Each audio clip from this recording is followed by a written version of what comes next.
Okay, the big one, the one we saved it for last. It was kind of the last big result of the night. Number one, Alabama falls to Texas A&M, 41 to 38. What in the world just happened? A&M has not been great this year, and Zach Calzada suddenly turned into Aaron Rodgers out there. Yeah. Johnny Manziel, has anyone seen those two at the same place? I don't think so. That's, yeah, sketchy. He turned, yeah, like legit pulled a Johnny Manziel in that game. He was incredible. Zach Calzada went off the field last week after losing to Mississippi State in tears, like crying. Like there's a video of him out there crying, like on his way off as he's leaving the field there after that loss. Like, and he just bawled, like just completely bawled. Like, okay, this game, if you're a new, like, I've followed the SEC. I know Bama football. Like I'm familiar with Bama. Bama, when they took the lead and they get the 2-point conversion, it's 38-31. You're up by 7. That game feels so over. That feels so over. And we should mention, like, for those who for some reason didn't watch it, like A&M kind of jumped on them early in this game, took a lead, and then Bama sort of comes back. And like Ashton said, they take that one touchdown lead in the fourth quarter, and it just feels like it's over. It felt so over. Like Jameson Williams, like the touchdown and the 2-point conversion. That game feels feels insurmountable a little bit because Bama doesn't do that. Like Bama just doesn't. It's not that they had been just stopping people on defense. Bama just doesn't lose games like that. They don't at all. And yeah, it was incredible. That last drive by Calzada was crazy.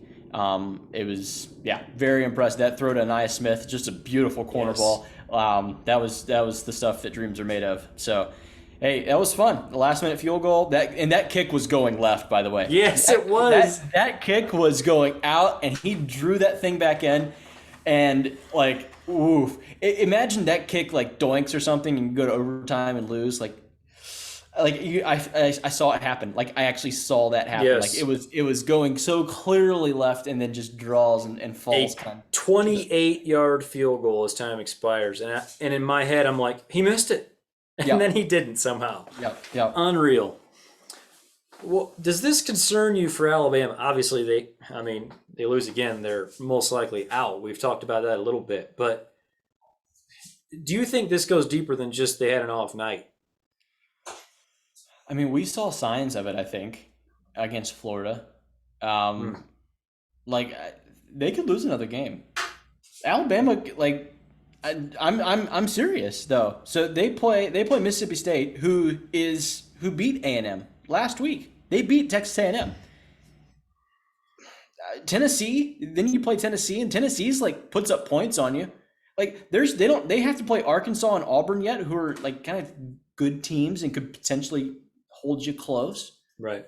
Like I don't know. They're for sure not this dominant team, like just this Death Star. That was what was fun. It was like 3 weeks ago. Like, okay, actually, it was when Alabama was up 21-3 on Florida. There, like in the first quarter, and it was like everyone was just despairing on Twitter. Like, who's going to be the team that like who's going to lose by 30 in January when Alabama just trounces whoever makes it out to in the national championship.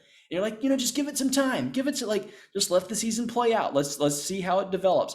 And yeah, Alabama's defense is not as good. They're not that great. They're Alabama, like they got pushed around. I think that was the surprise for me is that not only did they throw the ball, A&M had success running the ball and were balanced in that. And I think that was incredible. And then I would say really in the trenches, like even on the offensive line for Alabama, they couldn't block. They could not, like, there were multiple sacks that I think Bryce Young's his internal clock got sped up. He was just it wasn't as smooth for him as you're used to seeing from Alabama, and that's a credit to the coaching staff, I think, and that's huge for Jimbo. First Saban assistant to beat him. I think he's 1-24 now against his assistants. So hey, that's huge for A&M, massive. It does make me wonder a little bit. Obviously, they lost Steve Sarkisian this offseason. Yeah. Replaced him with Bill O'Brien, who had some success at Penn State as a head coach. But obviously what we saw at the Houston Texans was not amazing. Is it low-hanging fruit to kind of dunk on Bill O'Brien right now? Or do you think they actually obviously he's probably not Steve Sarkisian just as far as an offensive mind goes. No. Do you think it's a bigger issue? I mean, I wouldn't blame the offensive coordinator after putting up 38.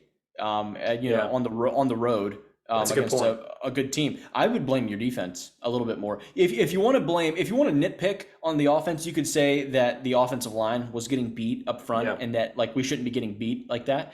And you might have a little bit, but other than that, that's mostly on the defense. Like it really is because the offense was moving the ball. They had to settle for some field goals sometimes.